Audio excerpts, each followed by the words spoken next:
Biasanya anak-anak muda itu energinya masih sangat kuat ya, jadi energik. Jadi besok-besok kalau ada acara ibadah kita harus lebih bergairah. Mana aminnya? Jangan malu-malu. Malu-malu membuat energinya tertahan. Ya, berani. Jangan jaim ya, nggak perlu jaim-jaim. Apa adanya saja. Ya, lantang, berani, karena mental-mental seperti itulah yang akan unggul tampil nanti di generasimu. Ya. Jadi bergaul erat dengan Tuhan adalah modalmu untuk sukses. Katakan modalku untuk sukses. Apa itu? Ya. Kalau kamu mampu bergaul erat dengan Tuhan sejak dini, engkau pasti sukses besok. Pertama, kesuksesanmu diukur dari hidupmu yang tetap di dalam Tuhan. Karena sehebat apapun prestasi orang, sehebat apapun pencapaianmu, bahkan sepintar apapun kamu di sekolah, yang dimaksud cerdas rohani bukan itu, tetapi orang yang mengerti kehendak Tuhan. Dan kehendak Tuhan kamu dapatkan ketika kamu bergaul erat dengan Tuhan. Kita tidak akan bisa mengerti kehendak Tuhan kalau kita menjadi pemuda-pemudi Kristen biasa-biasa yang tidak punya satu keekstriman di dalam roh. Kalau kamu menjadi Kristen biasa, anak-anak muda KMBK, kaum muda buat Kristus yang biasa-biasa, nanti kamu tidak memiliki spesialisasi di dalam Tuhan. Jadi sehebat apapun kamu dengan prestasimu di sekolah atau perkuliahan atau apapun itu, tidak menjadi tolok ukurnya kesuksesan orang. Tetapi orang sukses di dalam Tuhan adalah pertama-tama hidupnya itu tahu dan mengerti kehendak Tuhan dalam dirinya. Dirinya mengabdi sungguh-sungguh kepada Tuhan, dan pastilah disertai dengan kesuksesan-kesuksesan lainnya seperti kesuksesan prestasi, keuangan, ya, kekayaan dan yang lain, karena sudah mengenal Tuhan dengan benar. Jadi Bapak Gembala ingin kalian mengerti poin per poin dalam hidupmu. Yang paling penting adalah kamu harus bergaul dengan Tuhan. Kita akan lihat tokoh-tokoh orang bergaul dengan Tuhan. Pertama, Henok. Semua katakan Henok. Kurang kuat, anak muda itu berteriak Henok. Ya, begitu ya. Kita akan temukan ayatnya di Kejadian 5 ayat 22. Semua bawa Alkitab ya. Amin. Mana Alkitabnya Reja? Ambil. Ya, sikat. Cepat ya. Anak-anak muda yang hebat, unggul. Ya, tidak lamban, tidak lelet, ya, susah ya. Kita harus mantap terus. Sama-sama kita baca 2, 3, ya. Dan Henok hidup bergaul dengan Allah selama 300 tahun lagi setelah ia memperanakkan Metusalah, dan ia memperanakkan anak-anak lelaki dan perempuan. 2, 3. Jadi Henok mencapai umur 365 tahun, dan Henok hidup bergaul dengan Allah. Lalu ia tidak ada lagi, sebab ia telah diangkat oleh Tuhan. Nah, semua lihat teksnya di bukunya, di Alkitabnya. Berapa tahun Henok bergaul erat dengan Tuhan? Berapa? Kurang jelas. Sebelah yang tadi kelompok 1 berapa tahun? 300. Yang kelompok 2 berapa tahun Henok bergaul erat dengan Tuhan? Kurang jelas. Kelompok 2 ya. Kelompok 2 365 tahun. Kelompok 1 sama. Sama ya? Baik, betul. Yang benar adalah 365 tahun. Sebab dikatakan di situ Dan Henok hidup bergaul dengan Allah selama 300 tahun lagi. Berarti sebelumnya juga sudah. Yaitu berapa tahun sisanya? 65. Berarti sejak kecil, sejak muda, Henok sudah bergaul erat dengan Tuhan. Ini menarik. Saya mau anak-anak kami semua bergaul erat dengan Tuhan sejak dini. Ya, mana Alkitabnya? Jonathan ambil Alkitabmu. Semua punya Alkitab. Bergaul erat dengan siapa? Tuhan. Ya. Sejak dini. Ada orang memang bergaul erat dengan Tuhan setelah tua. Tapi ini rasanya membuang waktu. Ya. Kalau bisa, mumpung kalian masih muda seperti ini, kalian harus lihat hidup Henok ini. Luar biasanya Henok, ya, luar biasanya Henok.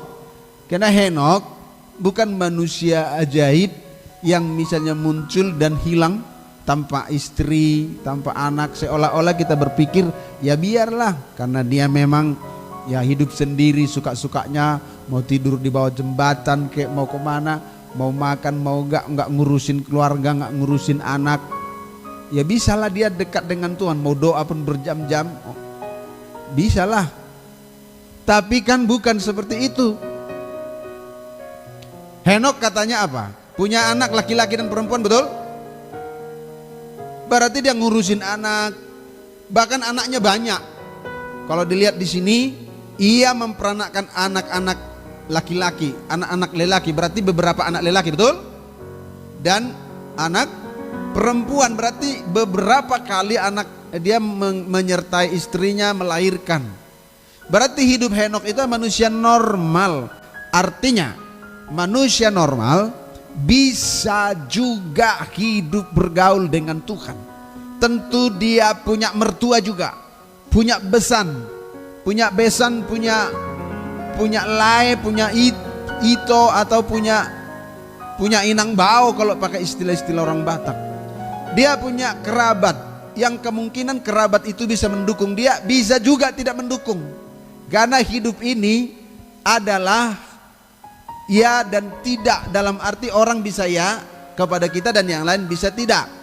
Hidup kita tidak tergantung pada orang lain, hidup kita tergantung pada Yesus semua. Katakan amin. Kenapa Pak Gembala sampaikan itu? Karena orang kalau dipengaruhi oleh perkataan orang lain, hidupmu nanti tidak bisa melakukan apa yang terbaik dari dirimu. Nanti apa kata Sianu, akhirnya kamu tidak bisa bergaul erat dengan Tuhan. Sebab itu saya tegaskan seperti Henok, bahwa kalau kita hidup di dalam Tuhan, bergaul erat dengan Tuhan, jangan hidup karena apa kata orang, tapi apa kata Tuhan, betul. Nanti kalau misalnya ini komunitas KMBK kita, contoh nih si Esther Nadiak ini ambil sikap dalam dirinya, aku mau seperti ini, aku mau dekat dengan Tuhan, aku mau sekolah teologi. Tapi apa kata orang? Aku mau hamba Tuhan full timer. Nanti apa kata tulangku ya? Sehingga apa yang disebut kata-kata dan pandangan orang yang bisa yes, bisa no, maybe yes, maybe no, maybe setuju, maybe tidak setuju, semua itu menjadi ragam kehidupan kita. Tapi orang yang bergaul dengan Tuhan, dia tahu pasti apa yang harus dia lakukan dalam dirinya. Katakan amin.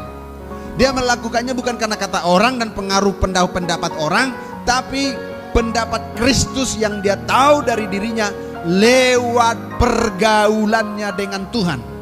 Amin. Itu makanya saya berikan kepada anak-anak kami supaya sejak sekarang seperti Henok, bahwa sejak muda 365 tahun dia bergaul erat dengan Tuhan. Waktu yang cukup lama, betul? Betul lah. 350 tahun itu, 365 tahun ini cukup lama. Tapi dia terus bergaul. Nah, yang ingin Pak Gembala tekankan, bahwa waktu dia masih muda, Dia pasti punya pergaulan seperti ini. Alah Henok, jangan gitu-gitu kalilah. Kenal Tuhan sih, tapi misalnya seperti itu. Dia punya istri, ya papa jangan begitu kalilah. Mikir, yo pergilah sana berburu kayak apa, bertani kayak, lihat itu siram kayak apa ini. Ya lihat itu anggur kita udah nggak berbuah ini misalnya. Pasti ada layaknya kehidupan mereka pada waktu itu, ada tantangannya. Dan juga mungkin ada sebagian yang mendukung, udahlah memang Henok kan ya gimana ya, bagus sekali Henok ya, kita bisa tiru sebetulnya, tapi saya sekarang belum bisa sih, tapi maju, mantap lah Henok, mantap. Ada yang mendukung, ada tidak. Hidupmu pun sekarang begitu. Itu sebabnya kamu harus ambil dari dirimu apa yang terbaik, dan kamu harus temukan itu di dalam doa. Ketika kamu bergaul dengan Tuhan, di situ kamu akan dapatkan sesuatu yang diletakkan di dasar hatimu, dan oleh Roh Kudus itu akan dikerjakan sangat kuat dalam hidupmu, melekat dalam hatimu, dan engkau tidak mundur, tidak goyah ketika orang pun merongrongmu. Bahkan orang yang paling berharga dalam hidupmu, yang tidak sepaham dengan apa yang kau pahami itu, merongrong hidupmu, engkau akan tahu mana yang terbaik bagi hidupmu. Orang yang bergaul dengan Tuhan itu kuat prinsipnya di dalam Tuhan, katakan amin. Tapi orang tidak bergaul dengan Tuhan, apa-apa pun tak tahu dia. Dia akan belajar dari apa yang kata orang. Dia akan belajar, dia akan oleng dengan apa kata orang. Dia menggunakan perasaan, bukan kebenaran. Kebenaran tidak bisa oleng, perasaan berubah-berubah. Maksud Pak Gembala apa perasaan berubah-berubah? Ini tadi kita masuk ke ruangan ini agak panas karena kita baru dari luar. Kita butuh kuatkan AC atau kipas, betul? Begitu kita di dalam, berubah nggak perasaan kita? Lama-lama apa? Dingin. Ketika dingin kita mau sesuaikan lagi, kita coba, aduh kecilin dong AC-nya. Nah kalau orang selalu berpijak pada perasaan, kamu itu akan berubah terus. Ketika orang puji kamu dekat dengan Tuhan, kamu semangat. Ketika orang memulai, alah jangan gitu-gitu kali lah, mundur. Karena kamu selalu dipengaruhi oleh perasaan. Saya mau anak-anak kami mendidik kalian semua, milikilah prinsip yang benar di dalam Tuhan yang kamu temukan sendiri dari doa-doamu. Saya senang waktu beberapa waktu yang lalu sebelum Covid, Esther dengan Keisha dengan timnya, mereka ada jam-jam 2 tertentu. Pak Gembala sangat senang. Setiap minggu ada jam 2 mereka naik ke lantai berapa, ke lantai 2 atau lantai 3 mereka doa. Karena kamu akan temukan sesuatu yang tidak akan dirubah orang lain. Tapi kalau kamu tidak ada doa, tidak bergaul dengan Tuhan, kamu itu bukan saja dipengaruhi orang, tapi kamu itu memang tidak bisa berbuat apa-apa dalam dirimu. Kamu itu seperti tidak punya prospek. Karena tidak kamu temukan sesuatu dari Tuhan, baik di SMP-mu atau di kelasmu, di SMA-mu, kamu itu seperti orang tak punya tujuan. Kamu pasti dipengaruhi oleh apa dan siapa. Karena kamu tidak punya prinsip. Harapan Bapak sebagai gembala sidang Bapak rohanimu di sini, sejak kecil, sejak muda, kamu bertumbuh dalam pengenalan akan Tuhan. Bahkan, andai kata aku keliru sebagai gembalamu, menyampaikan sesuatu yang menurutmu kayaknya tidak itu dari Tuhan yang kudapat, kamu pun bisa berdiskusi. Ini saking tajamnya ini. Yang walaupun saya percaya Pak Gembala juga bergumul berdoa buat kalian, untuk kalian menemukan hal-hal terbaik, sehingga apa yang Pak Gembala dapatkan dan kamu dapatkan pastilah cocok. Karena kita temukan dalam doa. Bangkitlah kamu semuanya menjadi generasi-generasi yang bergaul erat dengan Tuhan. Seperti Henok menapaki hidupnya 300 tahun lagi dia bergaul erat dengan Tuhan. Lagi berarti sebelumnya juga sudah. Sejak masa kecilnya juga sudah. Masa remajanya dihabiskannya bersama Tuhan. Dalam membesarkan anak-anaknya juga dia tidak oke lah, sorry lah, saya tidak bisa lagi. Dulu sih waktu muda saya masih bisa bergaul erat dengan Tuhan, tapi sekarang saya, anak-anak saya banyak, istri saya juga harus ini. Akhirnya ya beginilah saya, jadinya saya tidak bisa bergaul. Nggak ada. Henok diceritakan sampai Tuhan mengangkat dia hidup-hidup. Ada 2 orang yang dicatat dalam Alkitab terangkat hidup-hidup. Henok sama Elia. 3 sama Yesus, tapi Yesus itu adalah Tuhan. Cuman Yesus sudah pertama mengalami kematian, lalu bangkit, lalu terangkat hidup-hidup. Itu Henok, ya, catat itu baik-baik. Henok. Bahwa Henok sejak mudanya, sejak kecilnya sampai terangkatnya. Saya tidak bilang sampai matinya karena dia tidak mati. Sampai terangkatnya ke surga, dia bergaul erat dengan Tuhan. Semua katakan amin. Wah, kecil sekali suaranya. Amin. Amin apa? Apa yang diaminkan? Bergaul erat dengan Tuhan. Sejak kapan? Nanti setelah tamat SMA, setelah kuliah, setelah kerja, kapan? Sejak sekarang. Ya. Kamu utamakan Tuhan dalam hidupmu. Ada lagi orang yang lain. Kita berangkat kembali di Kejadian 6 ayat 9. Kamu pasti tahu siapa orangnya. Yang sudah ketemu katakan siapa? Nuh. Mari sama-sama kita baca. Kejadian 6 ayat 9. 2, 3, ya. Inilah riwayat Nuh. Nuh adalah seorang yang benar dan tidak bercela di antara orang yang sezamannya. Dan Nuh itu hidup bergaul dengan Allah. Tokoh kedua yang saya sampaikan pada hari ini adalah Nuh. Si Nuh ini adalah nabi yang selamat dari apa? Air bah bersama dengan 7 anggota keluarganya. Berarti berapa mereka? 8. Betul? Dia punya istri 2. Dia dengan istrinya 2. Anaknya berapa? 3. Mantunya 3. Jadi 8 sekeluarga selamat. Selamat dari air bah yang menghancurkan bumi. Dan ceritanya jelas bahwa Nuh adalah orang yang hidup benar. Memang untuk bisa hidup benar harus bisa bergaul dengan Tuhan. Karena dengan siapa kita bergaul, itulah yang akan mempengaruhi hidup kita. Pergaulan yang buruk merusakkan kebiasaan baik. Jadi kalau kamu bergaul dengan Tuhan, maka hidup benar dan tak bercela bisa terjadi dalam dirimu. Karena pergaulanmu dengan Tuhan. Tapi kalau pergaulanmu dengan siapa, kata-katanya, gaya hidupnya, filosofi hidupnya akan ditancapkan sedikit demi sedikit, sengaja atau tidak sengaja dalam dirimu. Dan akhirnya kamu akan berubah. Andai kata kamu tadinya adalah remaja yang baik, tetapi karena pergaulan yang buruk merusakkan kebiasaan baikmu. Makanya kalau kamu di kampus pun, di sekolah, kamu harus tahu dengan siapa kamu harus bergaul. Banyak orang di kampus, banyak orang di kelasmu, di sekolahmu. Kamu pasti harus mampu memilih, kayaknya ini orang yang bisa menjadi rekanku. Nuh mendapat kasih karunia yang besar di mata Tuhan, terselamatkan dari air bah, dan kita ini menjadi keturunan Nuh.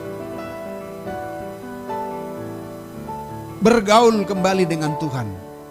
Jadi ada kaitan erat dan itu tidak terpisahkan. Untuk hidup suci dan benar harus bergaul dengan Tuhan. Sebaliknya, orang yang tidak bisa bergaul dengan Tuhan, dia tidak akan memiliki hidup yang suci dan benar. Dia terusakkan oleh dunia, oleh game, oleh tontonan-tontonan yang tidak pantas, oleh tontonan-tontonan yang tidak kudus. Karena dia bergaul dengan internet yang rusak, bergaul dengan game, apalagi main bareng, rusak otaknya. Tapi kalau bergaul dengan Tuhan, saya kadang-kadang lihat anak-anak kecil ada di sekitar ini, ada wifi yang mungkin dia bisa dapat, Jadi selalu dia dapat mendekat ke wifi itu. Kalau dia sudah mandi apa gitu, atau sebelum mandi pagi-pagi, sore, siang, selalu merapat di samping sekolah kita. Lalu kita cek, oh dia terhubung dengan satu wifi yang mungkin sudah link. Anak kecil main bareng. Baru saya tahu, oh begini rupanya main bareng. Baru 2 hari yang lalu saya tahu itu. Rupanya bisa komunikasi, ngomong. Bodoh kali kau katanya. Ayolah, kemana kamu bikin? Main dia. Sambil ngomong rupanya. Baru tahu saya. Saya pikir main bareng itu yang nggak pakai audio suara gitu. Rupanya main. Ya, anak-anak kecil, anak SD kayak gitu, habis lewat semua itu. Nggak akan mampu itu punya prestasi di sekolah. Pikirannya pasti ke situ. Sebentar-sebentar pasti ke situ. Dan itu merusak. Dan itu pekerjaan iblis. Apalagi kalian yang sudah dewasa, kalian sudah tahu apa yang terbaik bagimu. Kau boleh sembunyi-sembunyi dengan orang tuamu atau mamamu atau bapakmu atau gurumu atau siapa. Tapi kau merusak dirimu. Saya tahu permainan game rupanya lebih bahaya dari narkoba. Rusak otak dibuatnya. Mengikat dia. Dia nggak punya prospek. Dia seperti tak peduli dengan dirinya. Seperti tak peduli dengan masa depan. Tak peduli dengan apapun dalam hidupnya. Dengan lingkungannya pun tak peduli dia. Tak peduli dengan waktu. Tak peduli dengan apapun. Karena terikat dengan game. Aku ingin kalian selamat semua dari situ. Bergaullah dengan Tuhan.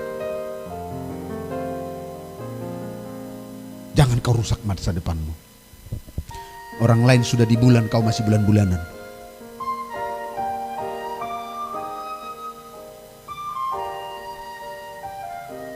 Tolong ya anak-anak kami yang SMP, SMA. Ayo. Apa yang terbaik? Saya ada tontonan sebetulnya tadi, saya terkesima. Satu buruh sembiring di Medan. Bagus sekali main pianonya. Main apa? Main keyboard. Tangannya tuh. Masih setara-setara SMP lah, kayak badannya ya sekitar si apa ya, Christine atau sekitar si Grace. Andai kata itu bisa ditampilkan, saya lihat tadi, saya sampai simpan di Facebook saya. Kok jago kali ya, main tunggal, tangannya itu kayak sampai tak dilihat lagi, kayak gini jarinya. Nanti kalau cocok ya, nanti setelah selesai ibadah, karena ini online, nanti saya bongkar kasih lihat. Hanya untuk memacu kalian. Ada banyak yang harus menyita hidupmu yang positif. Belajar bahasa Inggris kah? Supaya engkau punya masa depan yang lebih baik. Selapis lebih baik dari yang lain. Saya berulang-ulang itu. Kalau kamu semua menguasai bahasa Inggris seperti di kota Batam ini, setingkat hidupmu lebih baik dari yang lain. Setingkat lebih luas duniamu dari yang lain.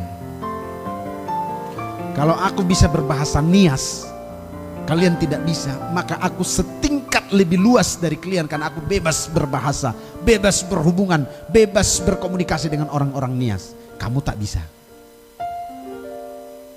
Sama seperti itu kalau bisa berbahasa Inggris. Ada banyak yang harus menyita hidupmu.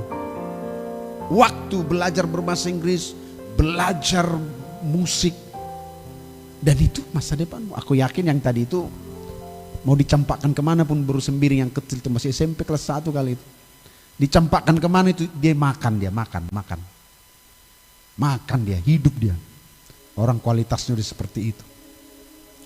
Kamu begitu ya. Kalau wifi tidak ada di rumah, bilang sama mama, Pak kita pasanglah wifi IndiHome. Tapi kamu gunakan dengan bertanggung jawab untuk mendukung sekolahmu. Siapa yang sudah pasang wifi di rumah? Ya, udah pasang wifi semua. Karena sekarang ini kan online semua. Ya, kamu nggak pasang wifi pun lebih banyak yang kalian habiskan. Beli 75.000, beli 50.000 itu ya cukup. Pasang aja wifi, nggak berapa, nggak cuma bayar 300.000 per bulan, tapi udah bebas semuanya. Tapi kamu gunakan secara bertanggung jawab. Ya, saya salut, saya permainan bagus sekali, bagus sekali.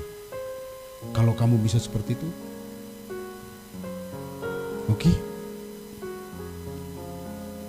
Apalagi banyak yang kamu harus lakukan. Menekuni sesuatu yang pasti menyita hidupmu. Menekuni olahraga kah?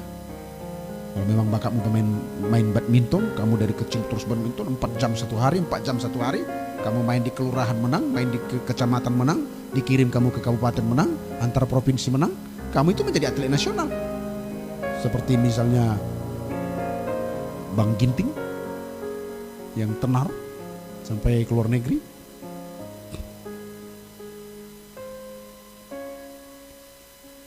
Tapi kalau kamu main game gitu,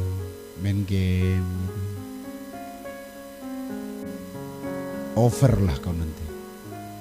Selesailah hidupmu, habislah. Tamat kau SMP tak berprestasi nanti. Tamat kau SMA tak berprestasi. Oke, tadi Pak Gembala sudah bilang prestasimu di kelas bukan berarti menentukan kamu akan sukses dalam hidupmu, enggak. Tapi dekat dengan Tuhan juga kagak. Berdoa pun tak tahu. Melawan. Kira-kira nih apa yang akan kamu dapat? Kita mulai dari hidup bergaul dengan Tuhan. Hormati Tuhan dalam hidupmu. Itu paling penting. Seperti Nuh, kasih karunia-Nya besar. Besar sekali. Orang harus mati selayaknya tapi dia tak mati. Itulah kasih karunia Tuhan sama dia. Kasih karunia Tuhan pun bisa berlaku atas hidupmu. Orang hancurnya hancur, orang semestinya hancur, kamu semestinya hancur, tapi kasih karunia Tuhan membuat kau hidup, bangkit. Ya, Bapak Gembala ingin melihat David yang hebat besok, ya. Saudara, semualah hebat semuanya. Kamu mulai sekarang. Mulai sekarang, jangan tunggu nanti. Jangan tunggu semua sudah lalu. Jangan tunggu udah berjenggot kau, udah berkumis kau, baru kau memikirkan masa depanmu.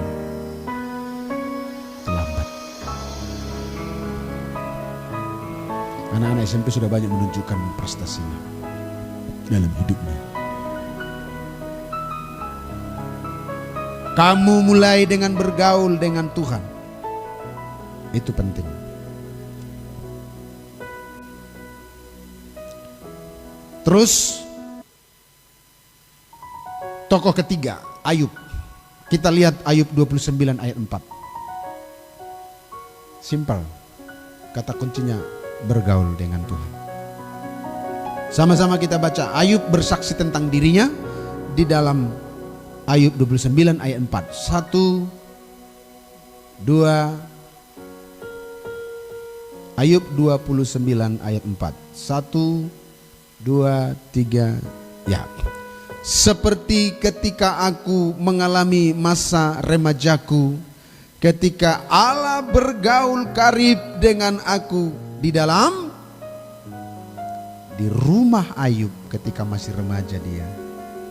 Berarti Ayub masih remaja di rumah siapa? Orang tuanya, betul? Di rumah orang tuanya masih remaja, dia sudah bergaul karib dengan Tuhan.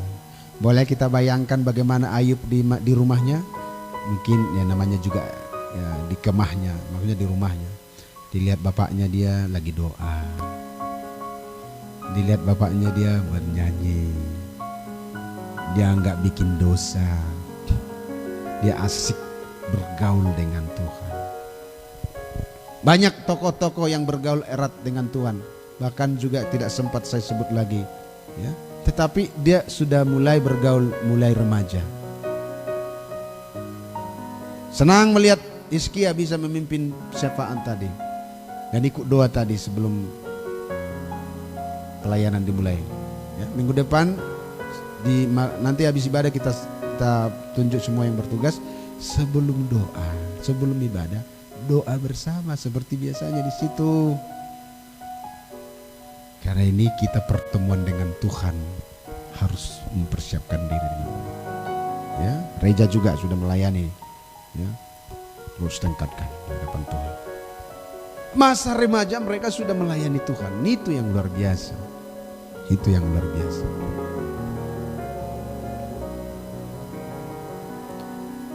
Lalu yang terakhir, siapakah mereka-mereka yang disebut bergaul erat dengan Tuhan itu? Mereka punya label sahabat Allah. Kita lihat dalam 2 Tawarik 20. 2 Tawarik 20 ayat 7.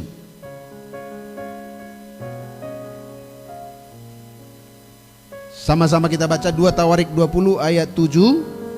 1, 2, 3. Ya. Bukankah engkau Allah kami yang menghalau penduduk tanah ini dari depan umatmu Israel dan memberikannya kepada keturunan Abraham sahabatmu itu untuk selama-lamanya? Abraham itu disebut sahabat Allah karena memang sejak Abraham dipanggil dari Ur Kasdim negeri Babel di pasal 12 kitab Kejadian, dia terus ikut Tuhan. Tuhan bilang ke sana, ke sana. Kamu berkemah di sini, berkemah. Berangkat, berangkat. Pindah, pindah. Korbankan anakmu, korbankan. Berarti sahabat-sahabat Allah itu penurut pada Tuhannya. Oke. Meyakinkan kita dalam Yakobus 2 ayat 23. Yakobus juga bersaksi bahwa Abraham itu sahabat Allah. Yakobus 2 ayat 23. Sama-sama kita membaca kembali. Yakobus 2 ayat 23. 1, 2, 3. Ya. Dengan jalan demikian genaplah nas yang mengatakan, lalu percayalah Abraham kepada Allah, maka Allah memperhitungkan hal itu kepadanya sebagai kebenaran.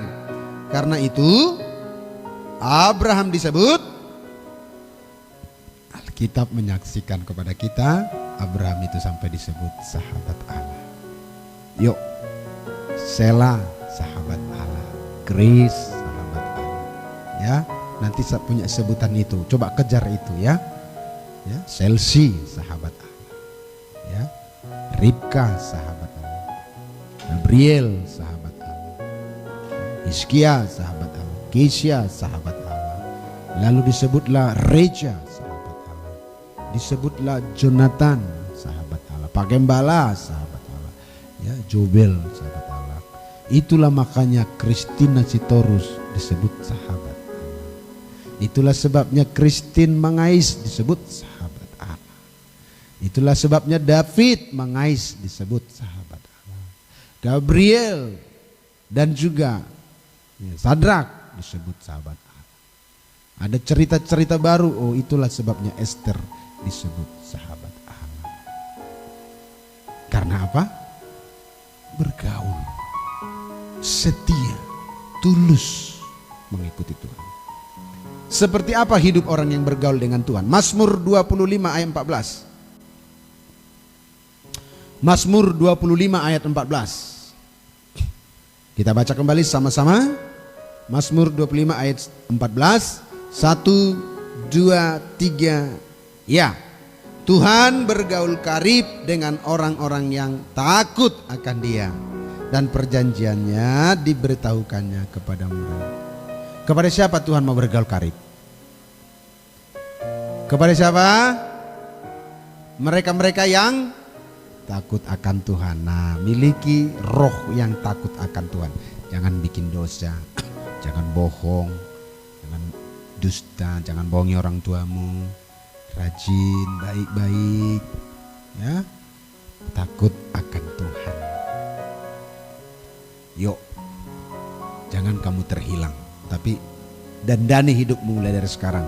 Satu ayat lagi, kalau Mazmur ditulis oleh siapa? Kalau Amsal ditulis oleh siapa? Salomo. Si Daud itu apanya Salomo? Bapaknya. Salomo itu apanya Daud? Berarti anak dan bapak. Apa pendapat kedua anak dan bapak ini tentang orang yang bergaul karib dengan Tuhan? Amsal 3:32. Amsal 3 ayat 32. Sama-sama kita baca. Ini ayat terakhir bapak ini. Kita akan selesai. Amsal 3 ayat 32. 1, 2, 3. Ya. Karena orang yang sesat adalah kekejian bagi Tuhan. Tetapi dengan orang jujur,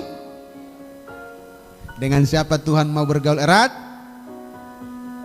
Dengan orang yang jujur. Yang pertama dengan orang yang takut akan Tuhan. Yang kedua dengan orang jujur. Takut akan Tuhan dan jujur, itulah modalmu untuk bisa mendekat kepada Tuhan, bergaul erat dengan Tuhan. Banyaklah berdoa. Jadi apa yang kau lakukan dari dirimu pertama untuk langsung berkomunikasi dengan Tuhan, kamu berdoa. Ambil sikap doa seperti yang kemarin saya bilang, kalian ada kelompok doa. Ya, doa. Setelah itu dalam dirimu harus ada prinsip yang dua ini. Takut Tuhan, bukan takut manusia. Kalau kamu tuh takut Tuhan, kamu tidak lakukan hal-hal. Boleh orang lain tak lihat, tapi Tuhan pasti melihat. Mata Tuhan melihat apa? Apa yang engkau perbuat. Buat yang baik, buat yang jahat. Terus oleh sebab itulah, jangan kuat dulu, jangan berbuat jahat. Terus ingat, Tuhan melihat. Bapak ibu boleh tak lihat, tapi Tuhan melihat. Betul. Pak guru, ibu guru boleh tak lihat, tapi Tuhan melihat. Adakah yang bisa tersembunyi di mata Tuhan? Kalau aku pegang sesuatu di tanganku ini, bisa kamu lihat di bawah meja ini? Tuhan bisa nggak lihat?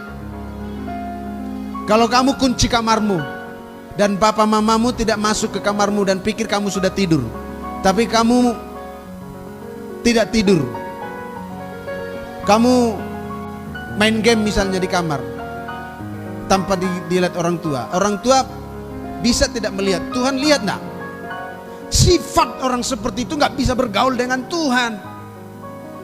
Orang harus bilang begini, biarpun papa mamaku dan adik dan abang-abangku tidak lihat aku, tapi aku ada yang melihat saya. Tuhan melihat. Makanya dia hidup jujur. Bukan jugul. Kalau jugul, wah repot kita. Apa itu jugul? Bandel. Jujur. Itu Tuhan bergaul. Dengar ya, walaupun kamu, ya saya mau bergaul dengan Tuhan. Kamu berdoa, kamu berdekat. Oh Tuhan Bapak, 2 jam satu hari, 1 jam berdoa, naik ke atas, naik kamar, masuk kamar berdoa. Tapi kamu tak jujur hidupmu. Mau nggak Tuhan? Kamu mau, tapi Tuhan tak mau. Iya, kamu mau bergaul dengan aku ya, oke lah. Udah kulihat kau tadi berdoa, seperti Bapak tadi sebelum kesini ya, 1 jam Bapak di atas berdoa. Tapi kalau aku nggak jujur, nggak takut Tuhan, aku sih mau bergaul dengan Tuhan. Tuhan mau nggak? Dari 2 ayat tadi Tuhan tak mau. Kalau kita masih menyimpan ketidakjujur dan menyimpan roh tidak takut Tuhan. Contoh nih, ini hal kecil ya, hal kecil loh. Nih contoh nih, siapa kakak-kakak di sini? Adiknya masih ada yang kecil. Disuruh mamanya, kak, ayo mak, kasih makan adikmu dulu. Iya, kasih makan gitu. Mamanya nggak ada, langsung dia makan juga sebagian. Datang mamanya, ayo dek, cepat buka mulutnya.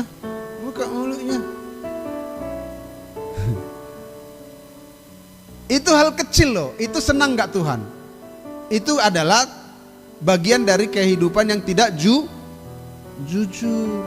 Hal kecil loh itu. Tahu dibagi makanan sama adik-adiknya sama dia, tapi bagi dia disembunyikan 1. Permen loh, permen nih campakkan aja pun ke sana tak guna bagi kita itu.